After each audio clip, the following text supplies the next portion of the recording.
Bonjour. À la une du quotidien Le Quotidien, le Conseil constitutionnel valide les législatives. 7 sages, décision, tous les recours rejetés, lire les motifs à l'intérieur. Et puis, attaque terroriste, un Sénégalais et son épouse fauchés à Ouagadougou. Liberté provisoire, Pendaba et amis collégiens sortent du réseau de la MAF selon Le Quotidien. À la une de Libération, document, le Conseil constitutionnel tourne définitivement la page des législatives. 8 recours à la poubelle, débouté à 2 reprises, Khalifa Sall voulait faire annuler tous les résultats ou, à défaut, ceux de Dakar, Kolda, Foundiougne, Tivaouane, Louga, Gossas, Kaffrine, Europe du Sud, Afrique de l'Ouest et Afrique du Centre. Comment Abdoulaye Baldé, qui voulait faire casser le vote en Afrique de l'Ouest, s'est fourvoyé. Beno s'accroche au saccage de bureaux à Touba pour faire reprendre le scrutin avant de se faire ramasser.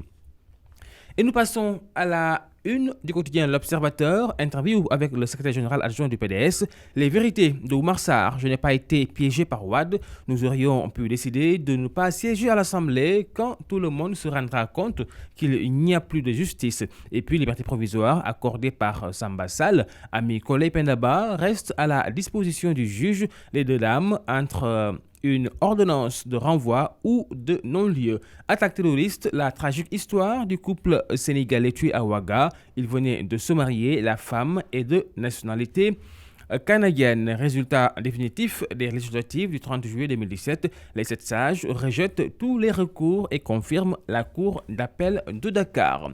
À la une de l'As quotidien, libération de Pendaba, Ami Collé Ouleymane, le pouvoir apaise. Et puis, autre information également à lire dans ce quotidien, il a été arrêté dans la cuisine du restaurant de son père. Un Libanais tire 3 balles sur la cuisse, la hanche et la poitrine d'un gardien. Transaction autour de Tigo. Yerim Sow rajoute plus de 3 milliards de francs CFA au coût initial. Quoique aux législatives, Y'en a marre et Rado portent plainte contre l'État du Sénégal. À la une de Vox Populi, quand les adolescentes abusent du sexe, les chiffres alarmants des demandes de contraception dans 3 centres, Ado à Guédiawaye, confession intime de jeunes filles. Et puis, professeur Ali Kouyayaou, sociologue, pourquoi la sexualité précoce est devenue problématique. Pendaba et Ami Collé libre main, c'est l'action publique n'est pas pour autant éteinte. Commandant Jack, section recherche, la constance reste que nul n'est censé ignorer la loi. Et puis Y'en a marre et d'autres organisations attaquent l'État du Sénégal. Attaque terroriste au Burkina Faso, de Sénégal, parmi les victimes de l'attentat de Ouaga. Série de drames à Matam et Linguère, 4 enfants meurent noyés dans des mares à Galéabe et Patacour. Autant d'informations variées à lire dans ce quotidien Vox Populi.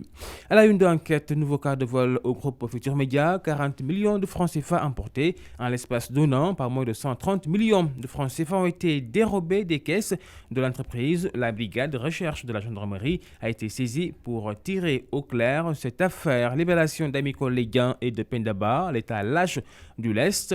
Et puis, éliminatoire Chan 2018, le Sénégal domine la Guinée. Restons dans ce registre du sport avec Stade, Real, Barça à 21h GMT. Le Real, nouveau roi d'Espagne, s'interroge.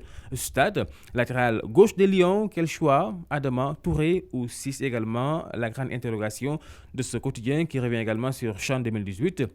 Éliminatoire, Sénégal-Guinée 3-1, Dia Ndiaye donne le tournis aux éléphants guinéens. Afrobasket, Porfirio, coach des Lions, je ne joue jamais pour perdre. Et puis, des plus gros salaires, Tevez et Neymar palpent 25 et 20 milliards de francs CFA. À vos journaux et très bonne lecture à tous.